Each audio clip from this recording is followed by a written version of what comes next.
오늘 이 새벽 우리에게 주시는 하나님의 말씀은 구약성경 이사야서 4장 2절부터 4절까지의 말씀입니다. 이제 말씀을 받들어 봉독하겠습니다. 그날에 여호와의 싹이 아름답고 영화로울 것이요 그 땅의 소사는 이스라엘의 피난한 자를 위하여 영화롭고 아름다울 것이며 시온에 남아있는 자, 예루살렘에 머물러 있는 자, 곧 예루살렘 안에 생존한 자 중 기록된 모든 사람은 거룩하다 칭함을 얻으리니 이는 주께서 심판하는 영과 소멸하는 영으로 시온의 딸들의 더러움을 씻기시며 예루살렘의 피를 그 중에서 청결하게 하실 때가 됨이라. 아멘. 이 시간 남은 자의 행복이라는 제목으로 함께 은혜 나누겠습니다.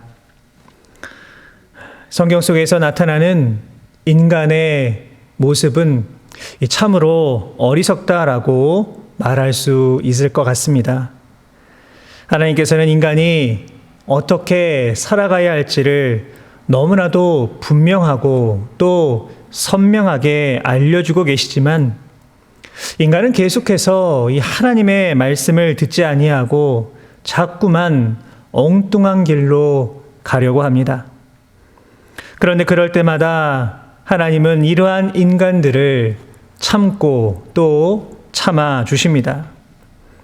물론 때로는 참지 아니하시고 엄하게 심판하심으로 똑바로 정신을 차릴 수 있도록 또 그렇게 만들어 주시기도 합니다. 사실 성경에는 바로 이러한 모습들이 계속해서 반복되고 있습니다. 우리가 지금 계속해서 함께 묵상하고 있는 이사야서의 말씀 또한 그러합니다.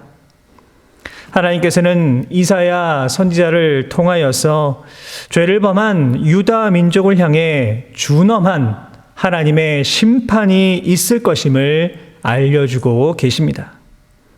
그런데 너무나도 감사한 것은 그냥 심판으로 모든 것이 다 끝나고 멸망하는 것이 아니라 이 심판 이후에 다시 회복할 수 있다라고 하는 것을 알려주고 계십니다.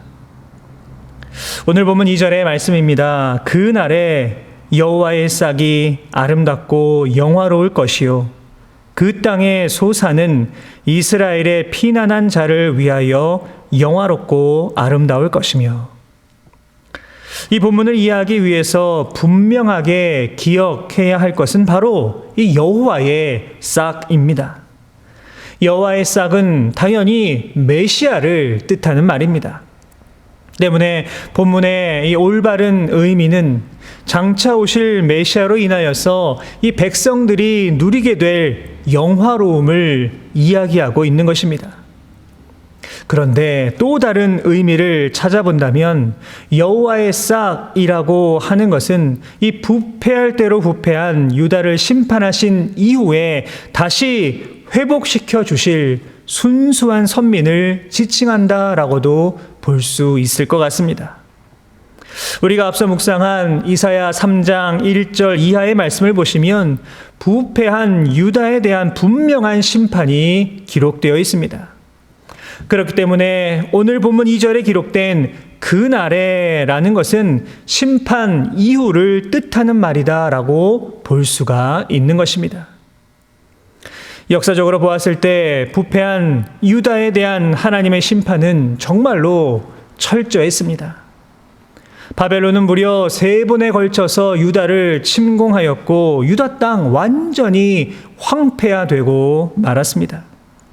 심지어 이 예루살렘 성전마저도 완전히 파괴되고 말았으며 무수한 유다의 백성들은 포로로 끌려가는 그 고통을 당해야만 했습니다.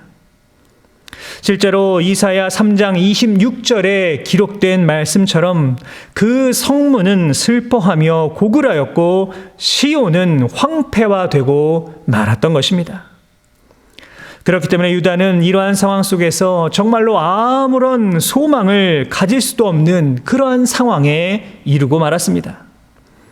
살아남은 사람도 포로로 끌려간 사람도 다시 회복될 수 있을 것이다. 그렇게 생각한 사람은 아무도 없었습니다.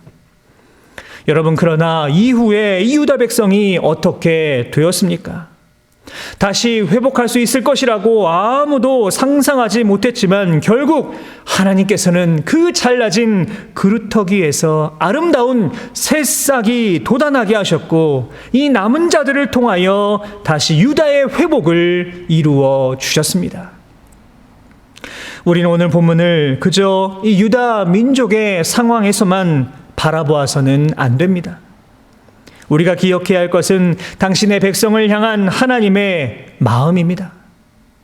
다시 말해서 하나님의 심판은 하나님의 백성을 멸망시키는 데 있는 것이 결코 아니라는 것입니다. 오히려 다시 순수하게 만들어주시고 다시 온전히 회복시켜 주시는데 그 분명한 목적이 있음을 우리는 반드시 기억해야만 합니다. 물론 하나님의 심판은 매우 두렵습니다. 무섭습니다. 그러나 하나님의 백성을 향한 심판은 분명히 다릅니다. 무엇이 다른 것일까요? 그것은 다시 회복할 수 있는 그루터기를 남겨두신다는 것입니다. 그리고 하나님의 때가 이르면 그 그루터기를 통하여서 다시 새싹이 나게 하십니다. 저는 오늘 이 본문을 묵상하면서 정말 이 시대를 향한 하나님의 분명한 뜻이 있음을 다시 한번 깨닫게 되었습니다. 우리는 지금 이 바이러스로 인하여서 정말 단 한 번도 경험하지 못한 이 너무나도 큰 이 어려움들을 당하고 있지만 이러한 어려움을 주신 분명한 이유가 있는 것입니다. 확실한 사실은 아무리 절망스럽다라고 하더라도 아무리 회복이 불가능할 것 같다라고 하더라도 하나님은 분명히 이 땅에 그루터기를 남겨두셨다는 것입니다. 그리고 하나님의 때가 될 때에 다시 그 그루터기에서 새싹이 돋아나고 다시 우리를 온전하게 회복시켜 주실 것입니다. 여러분, 이제 우리가 해야 할 일은 우리에게 이러한 시대를 경험하게 하신 하나님의 그 뜻과 목적이 어디에 있는가를 분명하게 깨닫는 것입니다. 여러분, 그리고 다시금 우리들의 믿음을 회복해야만 합니다. 바라기는 정말 이 어려운 상황 속에서도 하나님은 우리들에게 그루터기를 남겨두셨음을 기억하셔서 다시금 새싹이 돋아날 때까지 오직 주님만 바라보고 주님만 의지하며 살아가실 수 있는 우리 모든 성도 여러분 다 되시기를 주님의 이름으로 부탁을 드립니다. 이어지는 3절과 4절은 이 남은 자에 대하여 조금 더 구체적으로 소개하고 있습니다. 3절과 4절의 말씀입니다. 시온에 남아있는 자, 예루살렘에 머물러 있는 자, 곧 예루살렘 안에 생존한 자 중 기록된 모든 사람은 거룩하다 칭함을 얻으리니 이는 주께서 심판하는 영과 소멸하는 영으로 시온의 딸들의 더러움을 씻기시며 예루살렘의 피를 그 중에서 청결하게 하실 때가 됨이라. 여러분, 여기서 말하는 시온에 남아있는 자, 예루살렘에 머물러 있는 자가 바로 하나님의 그 심판으로부터 살아남은 이 남은 자라고 불리는 자들입니다. 그런데 이 말을 그냥 문자적으로 본다면 유다 사람들이 바벨론의 포로로 끌려갈 때에 그 포로됨을 피하여서 예루살렘에 머물러 있는 자들을 가리키는 그러한 말처럼 보이기도 합니다. 여러분, 그런데 사실은 그러한 것이 아닙니다. 이 역사적으로 보았을 때에 당시 이 포로로 끌려가지 아니하고 피신한 사람들은 오히려 하나님의 말씀을 거역한 사람들이 대부분이었습니다. 이러한 사실은 이 예레미야서를 통해서도 볼 수가 있는데 이들은 하나님께서 70년 후에 다시 유다를 회복시켜 주실 것이다 라고 하는 그 예언을 믿지 아니하고 오히려 이 예레미야를 죽이려 하고 하나님의 말씀을 따르려고 하지 않았던 그러한 사람들이었습니다. 그렇기 때문에 당시 예루살렘에 남아있는 자들은 하나님의 말씀을 따르지 않은 자들이고, 그렇기에 이들은 결코 이 남은 자가 될 수가 없는 것입니다. 여러분, 그렇다면 시온에 남아있는 자, 예루살렘에 머물러 있는 그 남은 자는 과연 어떠한 사람을 뜻하는 말일까요? 이들은 고난 가운데서도 하나님의 약속의 말씀을 기억하고 따르려고 했던 자들을 뜻하는 말입니다. 다시 말해서 이 바벨론의 포로가 되어서 끌려간 자들 가운데서도 오직 하나님 말씀을 기억하고 하나님 말씀을 믿고 따르려고 하는 자들, 오직 하나님께만 소망을 두며 살아가는 자들을 가리켜 지금 남은 자라고 부르고 있는 것입니다. 본문 3절에는 이들이 하나님의 책에 기록된 사람들로서 거룩하다 칭함을 얻을 것이다 라고 분명히 기록하고 있습니다. 그리고 그 이후로 주께서 심판하는 영과 소멸하는 영으로 시온의 딸들의 더러움을 씻기시며 예루살렘의 피를 그 중에서 청결하게 하실 때가 됨이라 라고 말씀하고 있습니다. 여러분, 무슨 뜻일까요? 이 말은 하나님께서 죄로 더러워진 남은 자들을 심판을 통해 정결하게 하심으로 거룩한 자가 되게 하여 주신다라고 하는 뜻입니다. 조금 더 쉽게 설명하자면 하나님께서 심판으로 멸망케 하신 이유는 하나님의 말씀을 따르고 하나님께 소망을 두며 살아가는 남은 자들의 죄를 씻어주시고 정결하게 회복시켜 주시기 위함이다라고 하는 뜻입니다. 여러분, 오늘 우리는 바로 이 본문의 말씀을 통해서 정말 큰 위로를 받게 됩니다. 이유가 무엇입니까? 하나님께 소망을 두는 자는 비록 환난과 고통과 심판 가운데 있다라고 하더라도 완전히 멸망하는 존재가 아니기 때문입니다.